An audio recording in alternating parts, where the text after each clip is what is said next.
मित्रों, जब हम कुंडली को देखते हैं साधारण पराशर पद्धति से, तो हमें एक विशेष नियमों पर विशेष ध्यान देना होगा। और वो नियम है भाव, भावेश और कारक। संबंधित भाव और संबंधित भाव का स्वामी और उसका कारक ग्रह।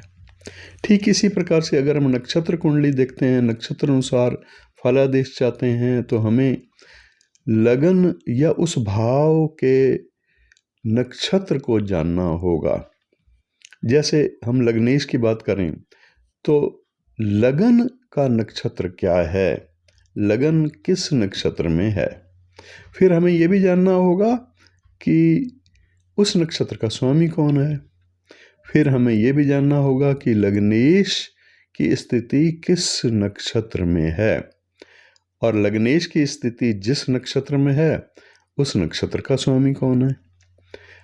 कारक की जगह पर हमें यह जानना होगा कि उस लगन के नक्षत्र स्वामी की और लग्नेश के नक्षत्र स्वामी की आपस में किस प्रकार से मित्रता, शत्रुता या समता है, मतलब उनका आपसी संबंध कैसा है। ठीक इसी प्रकार से हमारे जीवन पर उन संबंधों का प्रभाव पड़ेगा। और संबंधों का प्रभाव कैसे पड़ेगा? शारीरिक रूप से पड़ेगा, मानसिक रूप से पड़ेगा, आर्थिक रूप से विशेष रूप से पड़ेगा। और यह तीनों प्रकार से पड़ेगा। यह इन तीन में से दो प्रकार से खास पड़ेगा, यह इन दो में से एक प्रकार से विशेष रूप से पड़ेगा। तो इस कुंडली को देखते समय जब हम नक्षत्र गणना के अनुसार कुंडली को देखते हैं तो हमें विशेष नक्षत्रों की स्थिति और लग्नेश के नक्षत्र, उसके स्वामी की स्थिति, लगन का नक्षत्र और लगन के नक्षत्र स्वामी की स्थिति पर विशेष ध्यान देने की आवश्यकता है। नमस्कार दोस्तों, मेरा नाम है डॉक्टर R.B. धवन और आज एक कुंडली को लेकर के चलेंगे। उस कुंडली में हम एग्जाम्पल के रूप में, हम उदाहरण के रूप में मान लेते हैं कि इस जातक का जो जन्म लगन का नक्षत्र है, लगन का नक्षत्र अश्विनी है। लगन का नक्षत्र अश्विनी है और लग्नेश, क्योंकि अश्विनी नक्षत्र मेष राशि में पड़ता है, तो लग्नेश मंगल हुआ। अब हमें देखना है कि मंगल का किस किस नक्षत्र में होने से यही लगन वाले पर क्या प्रभाव पड़ेगा। मान लीजिए मेष लगन में किसी का जन्म हुआ है, तो आज का वीडियो मेष लगन को ही लेकर के चलते हैं। मेष लगन में भी अश्विनी नक्षत्र को विशेष रूप से हम आज इस पर आज का वीडियो रखेंगे। और अश्विनी नक्षत्र में लगन है, ये ध्यान रखना है। नक्षत्र चंद्रमा का नहीं है, ये लगन का नक्षत्र की बात हो रही है। लगन का नक्षत्र अगर अश्विनी है तो इसका मतलब है कि लग्नेश मंगल है, और मंगल की स्थिति भी अश्विनी नक्षत्र में हो तो क्या होगा, उसके जीवन पर प्रभाव। फिर भरणी नक्षत्र में है तो क्या होगा, उसके जीवन पर प्रभाव। इसी तरह से 27 के 27 नक्षत्रों पर हम आज विचार करेंगे। लग्नेश की स्थिति यानी मंगल की स्थिति किस नक्षत्र में है, अश्विनी नक्षत्र जिसका लगन का नक्षत्र है उसके लिए। तो ऐसे ही इसी प्रकार से अगले वीडियो में हम लग्नेश मंगल की ही बात करेंगे और भरणी नक्षत्र, क्योंकि भरणी नक्षत्र में भी लग्नेश मंगल ही होगा। तो आज का वीडियो विशेष करके अश्विनी नक्षत्र और मंगल को लेकर के है। तो चलिए शुरू करते हैं। मंगल की स्थिति अगर अश्विनी नक्षत्र में हो, केवल अश्विनी ही नक्षत्र की मैं बात नहीं करूंगा, अश्विनी के अलावा मघा में भी हो या मूल में ही हो तो भी फल वही होगा। क्यों?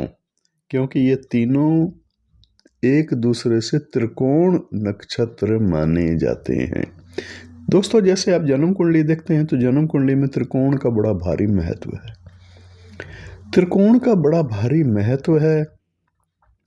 जैसे लग्नेश, पंचमेश और नवमेश को आप ध्यान देते हैं इन पर, और इसी प्रकार से अगर आप सेकंड हाउस को देखते हैं तो फिर छठा स्थान महत्वपूर्ण हो जाता है और 10वां स्थान भी महत्वपूर्ण हो जाता है। ये 3 त्रिकोण पड़ते हैं। इसी प्रकार से हम अगर पराशर पद्धति को समझते हैं तो हमें धर्म, अर्थ, काम और मोक्ष, इन त्रिकोणों की संज्ञा को ध्यान में रखना होता है।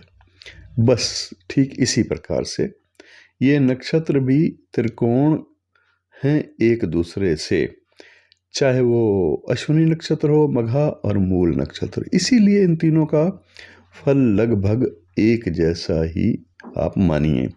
तो मंगल ग्रह की स्थिति, अश्विनी नक्षत्र लगन हो, अगर लगन का नक्षत्र अश्विनी और मंगल की स्थिति, लग्नेश की स्थिति अश्विनी नक्षत्र में हो, मघा में हो या मूल में हो, तो वो जातक हो या जातिका जीवन भर सेफ जोन में रहना चाहते हैं।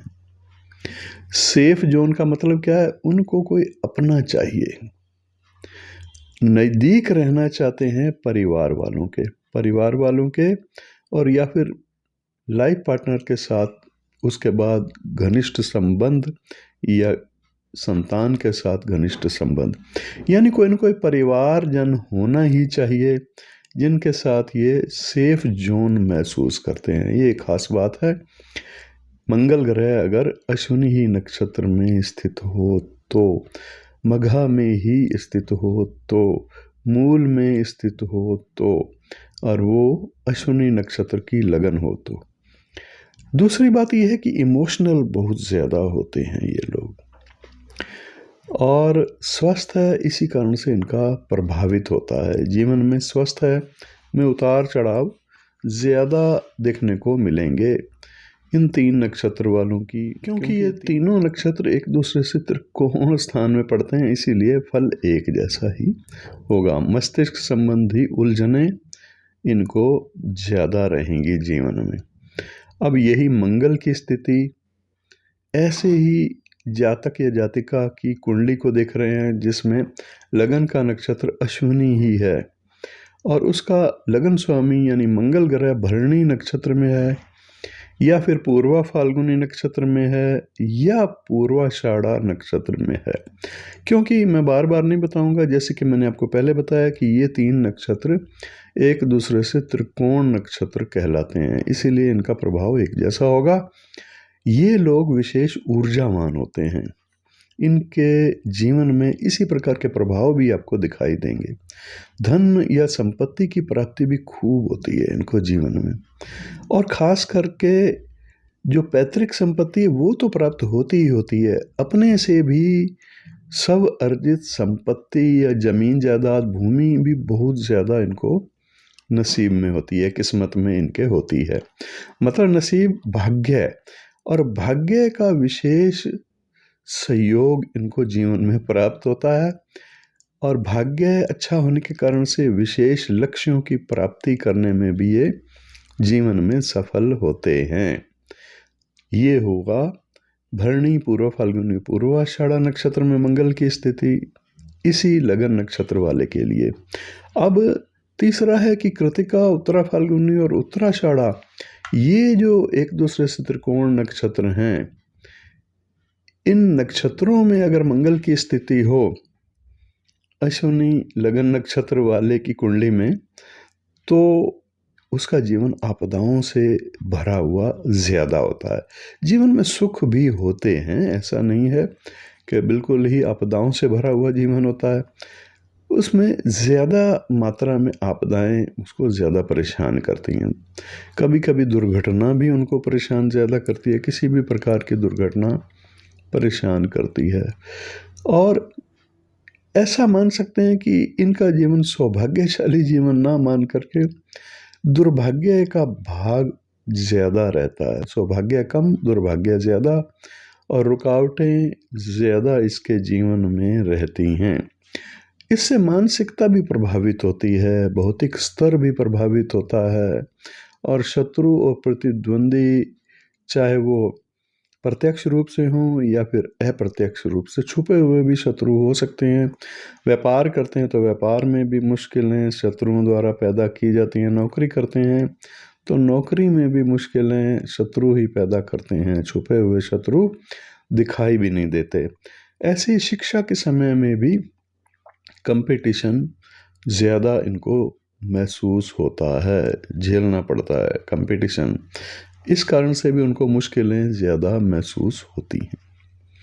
इसके बाद फिर आगे हम मंगल की बात करेंगे। रोहिणी नक्षत्र में अगर कुंडली में हो या हस्त में हो या श्रवण नक्षत्र में हो तो ये तीनों भी एक दूसरे से त्रिकोण नक्षत्र हैं। रोहिणी, हस्त और श्रवण नक्षत्र में मंगल की स्थिति है ऐसी कुंडली वाले की जिसकी लगन का नक्षत्र अश्विनी है, तो उसके जीवन में सुख, शांति और हर प्रकार की समृद्धि ज़्यादा समय तक रहेगी।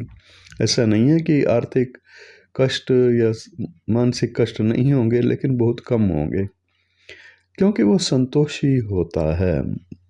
और इसी कारण से सुख, शांति मानसिक भी रहती है, आर्थिक समृद्धि भी रहती है और शारीरिक सुख, संपत्ति की प्राप्ति भी ठीक ठाक अच्छी खासी होती है। कुटुंब इनका बड़ा होता है, यानी परिवार इनका बड़ा होता है। भाग्य में वृद्धि ये प्राप्त करते हैं अपने जीवन में। मन की स्थिरता इनकी ज़्यादा आपको देखने को मिलेगी। मन इनका स्थिर होता है, इसीलिए ये जातक या जातिका संतोषी ज़्यादा होते हैं। संतोष इनको होता है, हर कार्य के परिणाम से ये असंतोष नहीं व्यक्त करते। संतोष फिर भी इनको ज़्यादा रहता है। हर प्रकार से इनको सुरक्षा भी प्राप्त होती है हर तरफ से। फिर मंगल की स्थिति इसके बाद अगले त्रिकोण नक्षत्र हैं मृगशिरा, चित्रा और धनिष्ठा। इनमें से किसी में भी हो तो कष्टकारी समय ज़्यादा आते हैं इसके जीवन में। बाधाएं और दुविधाएं भी इनको ज़्यादा झेलनी पड़ती हैं। बाधाएं दुविधाएं ज़्यादा हर मामले में झेलनी पड़ती हैं, इसीलिए किसी भी कार्य में सफलता कम और विफलता भी साथ साथ रहती है, या फिर केवल विफलता ही ज़्यादा मिलती है। सफलता किसी के सहयोग से ये प्राप्त कर पाते हैं, और इनका सहयोग प्राप्त करना भी इतना आसान नहीं होता इनके लिए। क्योंकि ये अपने ही कारण से अपनी दुविधाएं पैदा कर लेते हैं। ज़्यादातर असम्मान के पात्र भी इसी कारण से ये कभी कभी बनते हैं। प्रतिस्पर्धा भी इनको ज़्यादा कठिनाइयां पैदा करने वाली बन जाती है इनके लिए। शारीरिक हो या मानसिक हो, आर्थिक हो, तीनों प्रकार की कठिनाइयां इनको ज़्यादा महसूस होती हैं। ऐसा नहीं है कि सुखों की बिल्कुल ही अल्पता होती है, सुख प्राप्त होते हैं जीवन में, लेकिन कठिनाइयाँ कुछ ज़्यादा होती हैं। इनको भी शत्रु या प्रतिद्वंदी जो हैं, कंपटीटर, ज़्यादा परेशान करते हैं। तो ये आपने समझा मृगशिरा, चित्रा या धनिष्ठा में से किसी नक्षत्र में अगर मंगल ग्रह की स्थिति हो, और मंगल के ही ये तीनों नक्षत्र हैं, तो होगा क्या, ये जो मैंने आपको बताया है। इसके बाद फिर अगले जो नक्षत्र हैं आर्द्रा, स्वाति और शतभिषा। आर्द्रा नक्षत्र हो, स्वाति नक्षत्र हो या शतभिषा नक्षत्र हो, ये सारे राहु ग्रह के नक्षत्र हैं। तो इसमें मंगल की स्थिति हो अगर जन्म कुंडली में, इन तीनों में से किसी में भी हो, और जन्म का लगन का नक्षत्र अश्विनी ही लेकर के हम चल रहे हैं, ये सारी जो फलादेश चल रहा है मंगल और अश्विनी नक्षत्र की लगन के लिए ही लागू होगा। सभी लगन के नक्षत्रों पर मैं बात समय समय पर करूंगा, और आप अपने लगन के नक्षत्र के अनुसार आने वाले समय में अपने से संबंधित वीडियो की प्रतीक्षा करें। तो अगर अश्विनी नक्षत्र की लगन है और मंगल की स्थिति, लग्नेश की स्थिति आर्द्रा, स्वाति या फिर शतभिषा नक्षत्र में है, तो उपलब्धियां ज़्यादा प्राप्त होंगी, उसको सफलताएं ज़्यादा प्राप्त होंगी जीवन में। मेहनत करेगा और मेहनत का जो परिणाम है वो उसको थोड़ा ज़्यादा ही प्राप्त होगा। यानी मेहनत कम करेगा, परिणाम ज़्यादा होगा और शुभ ही होगा। अच्छा परिणाम उसको ज़्यादा मात्रा में प्राप्त होगा परिश्रम का, चाहे वो शिक्षा की बात हो या नौकरी की बात हो या व्यापार में। उच्च शिक्षा इसी कारण से वो प्राप्त करेगा। उच्च शिक्षा प्राप्त करेगा, वैवाहिक जीवन भी उसका अच्छा रहेगा। वैवाहिक जीवन में प्रेम संबंध अच्छे रहेंगे उसके, चाहे वो प्रेम विवाह करे या लव मैरिज के अलावा अरेंज मैरिज हो, लेकिन वैवाहिक संबंध प्रेममय रहेंगे, प्रेम पूर्ण रहेंगे। नौकरी या व्यापार से जुड़ी उपलब्धियां भी वो जीवन में अक्सर प्राप्त करता रहेगा। सफलताएं प्राप्त होंगी, कठिन लक्ष्यों की प्राप्ति भी उसको होगी जीवन में। उसके जीवन की इच्छाएं पूर्ण होंगी, ज़्यादातर इच्छाएं पूर्ण होंगी। तो इसका मतलब है उसके जीवन की अधूरी इच्छा नहीं रहेगी, शायद कोई कम ही अधूरी रह पाएगी। इसलिए इच्छाओं की पूर्ति वाला ये जातक होगा या जातिका होगी। आध्यात्मिक सफलताएं भी उसको अच्छी खासी मिलेंगी। इसके बाद फिर पुनर्वसु, विशाखा और पूर्वा भाद्रपद नक्षत्र है। पुनर्वसु नक्षत्र, विशाखा नक्षत्र, पूर्वा भाद्रपद नक्षत्र, ये तीनों ही एक दूसरे से त्रिकोण के नक्षत्र होने के कारण ऐसा एक जैसा ही इनका फलादेश भी होगा। पुनर्वसु विशाखा हो या फिर पूर्वा भाद्रपद नक्षत्र हो, तो इसको जीवन में विपरीत प्रभाव ज्यादा देखने को मिलेंगे। घटनाएं अच्छी होंगी, ऐसा नहीं है कि अच्छी घटनाएं नहीं होगी जीवन में, लेकिन घटनाओं के कारण से परेशानी ज्यादा महसूस होगी। तो कह सकते हैं कि घटनाएं दुर्घटनाओं जैसी लगेंगी और दुर्घटनाओं, इस ऐसी वाली दुर्घटनाओं का सामना ज्यादा रहेगा इनको। स्वास्थ्य के लिए भी कोई अच्छा प्रभाव ये नक्षत्रों की आपस में मित्रता, शत्रुता या समता होगी, उसके कारण से समझ लीजिए आपके स्वास्थ्य के लिए भी कोई बहुत ज़्यादा अच्छा इसका स्वास्थ्य नहीं होगा। बार बार कार्यों में रुकावटें महसूस होगी इस जातक को।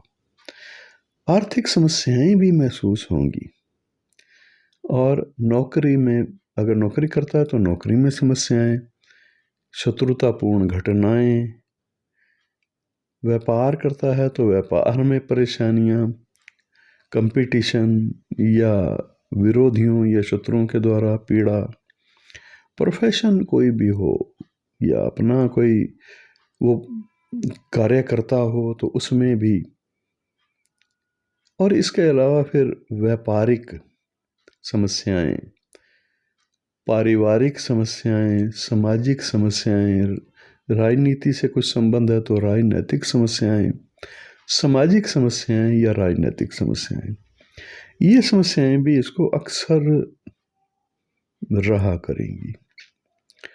इस तरह से आगे जो नक्षत्र हैं ये शनि ग्रह के नक्षत्र हैं और वो हैं पुष्य, अनुराधा और उत्तरा भाद्रपद नक्षत्र, एक दूसरे से त्रिकोण वाले नक्षत्र हैं।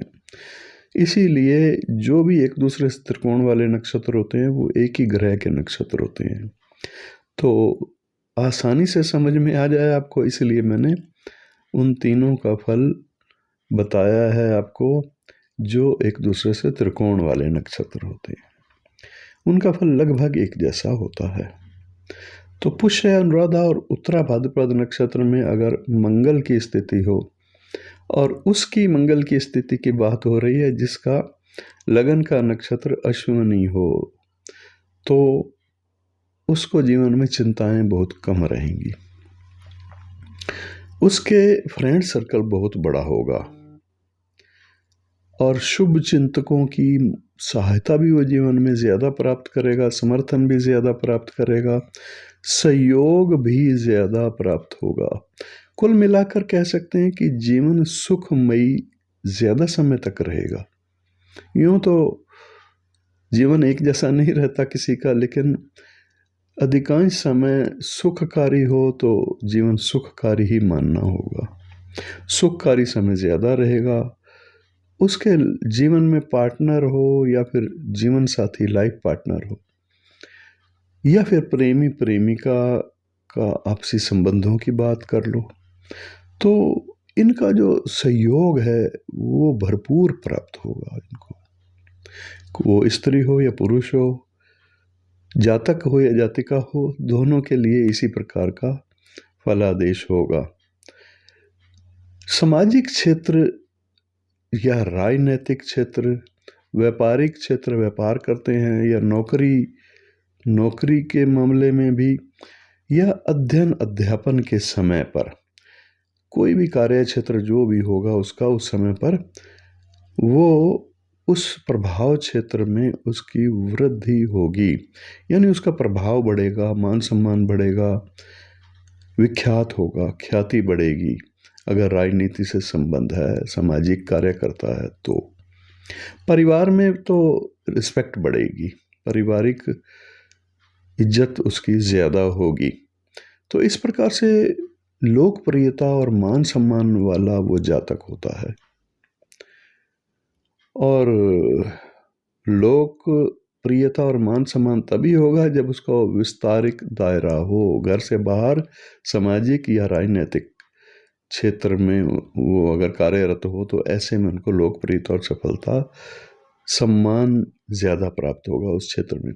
भौतिक वस्तुओं की कमी नहीं होगी जीवन में। मतलब यह है कि लग्जरी वस्तुएं, भौतिक वस्तुएं ऐशो आराम की वस्तुओं को कहा जाता है, लग्जरी वस्तुएं कहा जाता है उनको, और सुख के साधन भी कह सकते हैं, आपको पर्याप्त मात्रा में होंगे।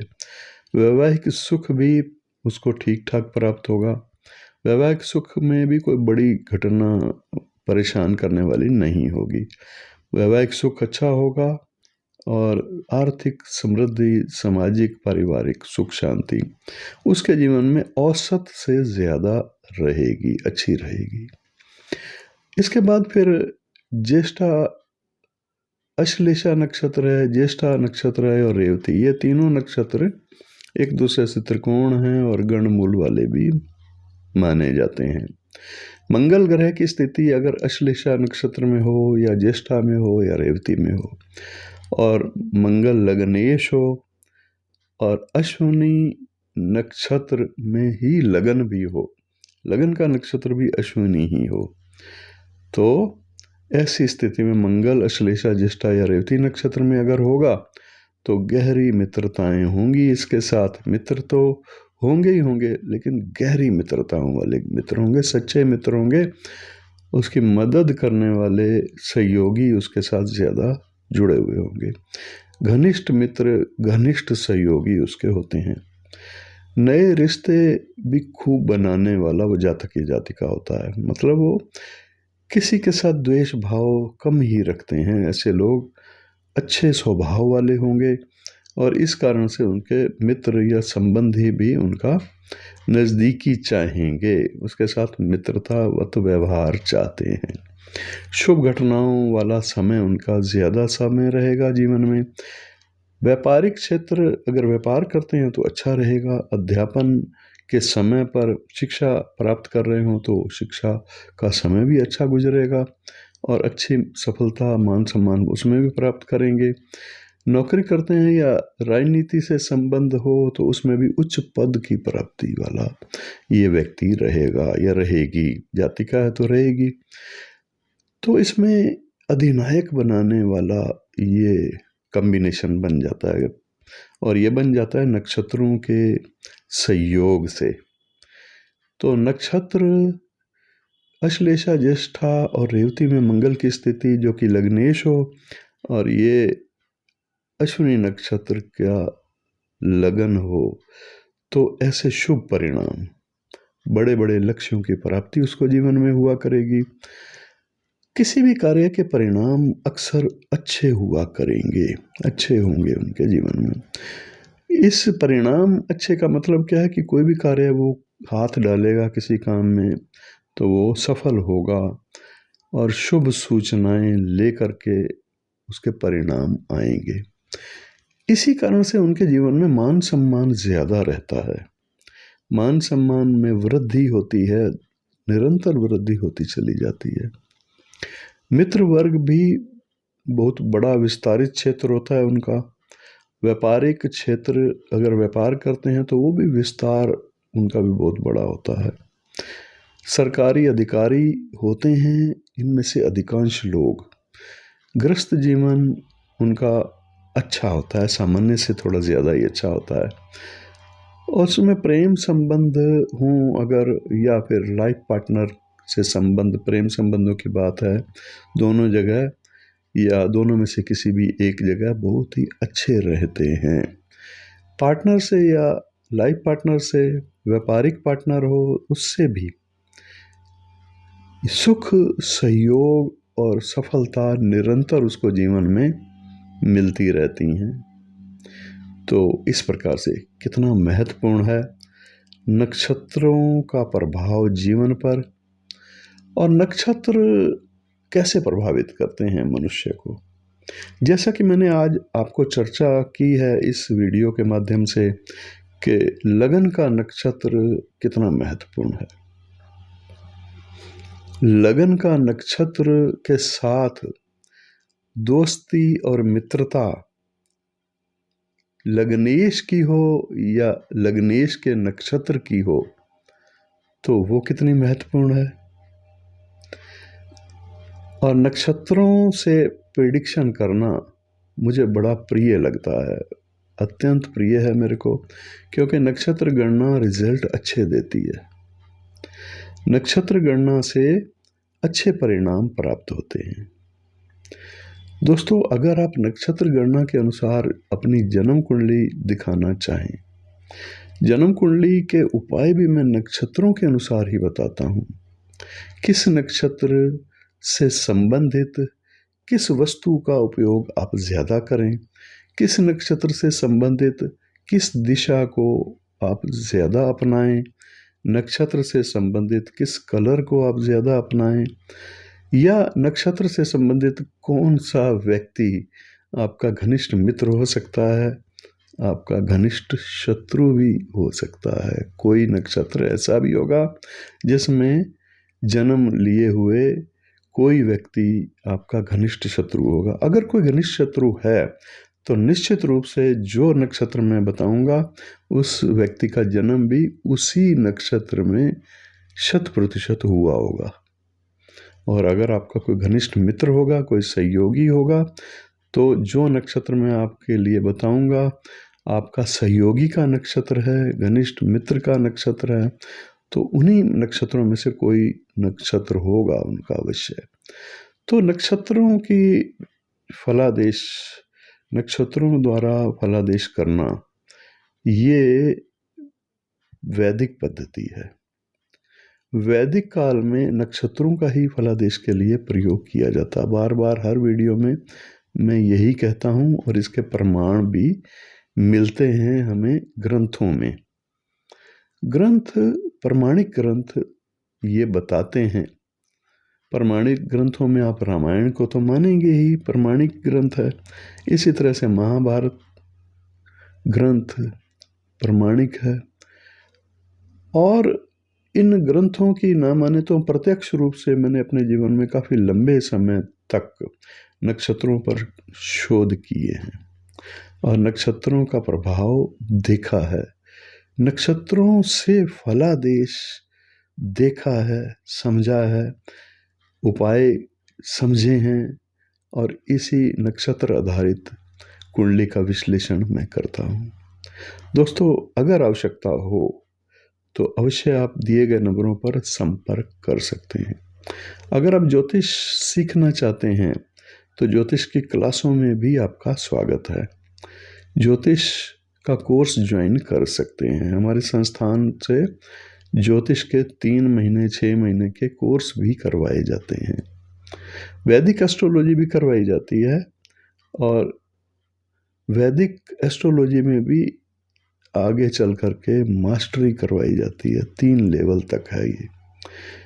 अगर आप शौक रखते हैं, इच्छा रखते हैं, रुचि है आपकी ज्योतिष शास्त्र को समझने की, सीखने की, तो आपका स्वागत है। आज के लिए इतना ही। फिर नेक्स्ट वीडियो में हम बात करेंगे लग्नेश अगर भरणी नक्षत्र में हो, भरणी नक्षत्र में हो, कृतिका में हो, किसी भी नक्षत्र में हो, लग्नेश मंगल हो, क्योंकि अभी सीरीज जो है मंगल लग्नेश हो उसी की ही चलेगी, और भरणी नक्षत्र की लगन हो तो इस पर नेक्स्ट वीडियो आप देखें। अगर आपका उससे संबंधित जन्म का लगन नक्षत्र है तो अवश्य आप प्रतीक्षा करें। नमस्कार।